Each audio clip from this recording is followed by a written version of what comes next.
the small, big joys of life. In a quaint little town nestled between two rolling hills, there lived a young woman named Elena. She was the kind of person whose spirit lit up a room the moment she walked in. Her laughter was like the sound of a babbling brook, gentle, refreshing, and infectious. But Elena wasn't born this way. She became this way through the trials and tribulations of her life. Elena's life had been a series of unexpected twists and turns, like a winding road through a dense forest. She lost her parents when she was just a child. The townsfolk of Greenvale, a tight-knit community where everyone knew everyone, took her under their wing. Elena moved from one home to another, each time learning a little more about life, love, and resilience. When she was 10, she lived with the Bakers, an elderly couple who owned the town's only bakery. The Bakers were kind but strict, and they taught Elena the value of hard work. Every morning, before the sun rose, Elena would knead dough and shape it into loaves. At first, her arms ached and her fingers were sore, but over time, she grew stronger. She learned that no matter how tired she was, there was a satisfaction in seeing the bread rise in the oven and knowing that she had created something nourishing for others. But life with the Bakers was not without its challenges. Mrs. Baker was often ill, and Mr. Cal Baker was gruff and not given to displays of affection. Elena found herself craving the warmth of a hug or the sound of a gentle word. Instead of becoming bitter, however, she decided to find joy in the small things. She would watch the sunrise as she carried fresh bread to the storefront and marvel at the colors painting the sky. She made a game of seeing how many people she could make smile when they came to buy bread. And when Mrs. Baker had good days, she would sit with Elena and tell her stories of the old days, her eyes twinkling with memories of a time long past. Elena moved on to another home when she was 13, to the Andersons, who ran the town's general store. The Andersons had 3 children, all younger than Elena.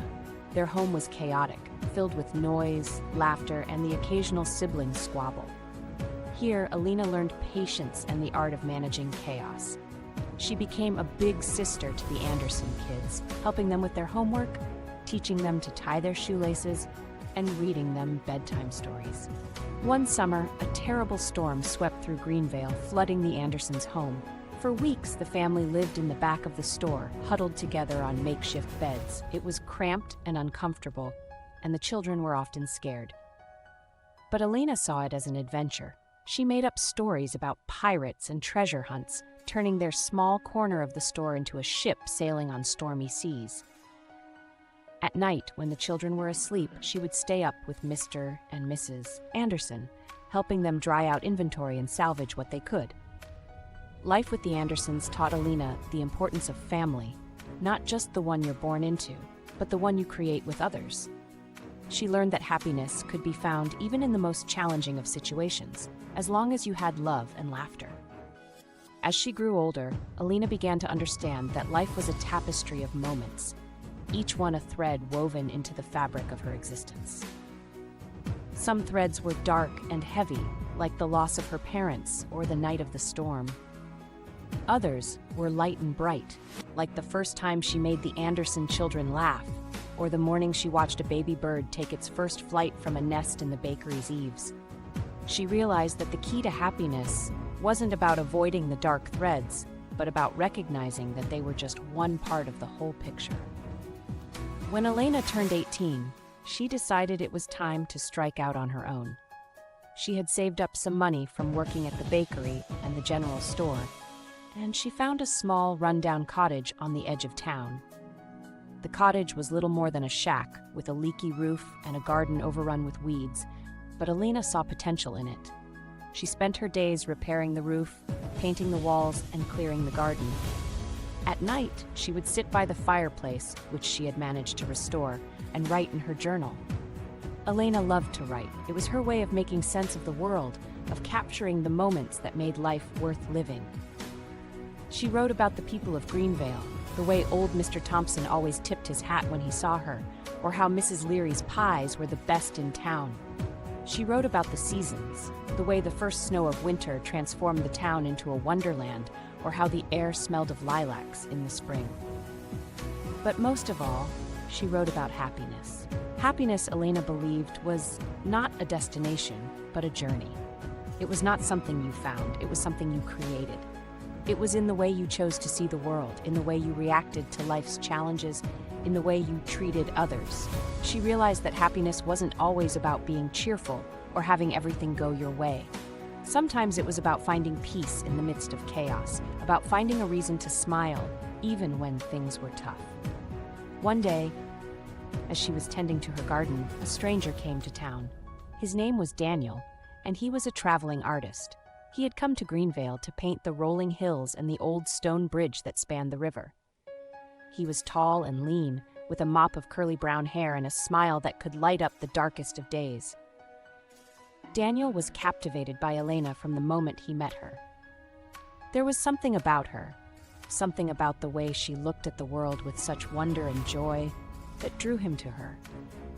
He would often come to her cottage and sit in the garden sketching while she worked. They would talk for hours about art, about life, about the things that made them happy. Elena found herself falling for Daniel. He was kind and gentle, with a passion for life that matched her own. He saw beauty in everything, from the way the sunlight filtered through the leaves to the sound of the river rushing over the rocks. But Daniel was also a restless soul. He had spent his life traveling from place to place, never staying in one town for too long.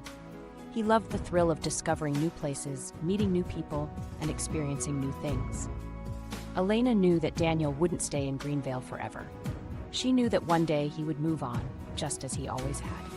But instead of feeling sad or anxious, she decided to make the most of the time they had together. She took him to all her favorite places: the old oak tree by the river, the meadow where the wildflowers grew, the hilltop where you could see the entire town spread out below. As they spent more time together, Elena taught Daniel about finding happiness in the small things. She showed him how to bake bread just like she had learned at the bakery, and they laughed as they ended up covered in flour. She took him to visit the Andersons, where they played games with the children and told stories by the fireplace. She taught him to find joy in the routine, in the mundane, in the everyday moments that so many people overlook.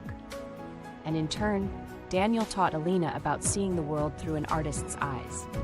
He showed her how to capture the play of light and shadow, how to see the world in terms of color and texture. He taught her that there was beauty in imperfection, that sometimes the most beautiful things were the ones that were a little rough around the edges. The day finally came when Daniel announced that it was time for him to move on. He had heard about a small coastal village several towns over and was eager to paint the sea.